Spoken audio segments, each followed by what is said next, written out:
Good morning, जय मसीह। फिर एक बार आप लोग के बीच में नागपुरी गीत लेके आई हूँ।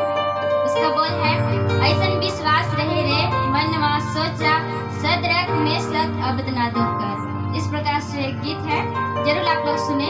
अगर हमारी वीडियो अच्छी लगती है तो लाइक करें, एक छोटा सा कमेंट करें और अपने दोस्तों के साथ शेयर करें। ऐसे ही रोजाना वीडियो देखने के लिए हमारे चैनल रॉक पैड को जरूर सब्सक्राइब करें। मेरे उसी सबको जय मसीह, धन्यवाद।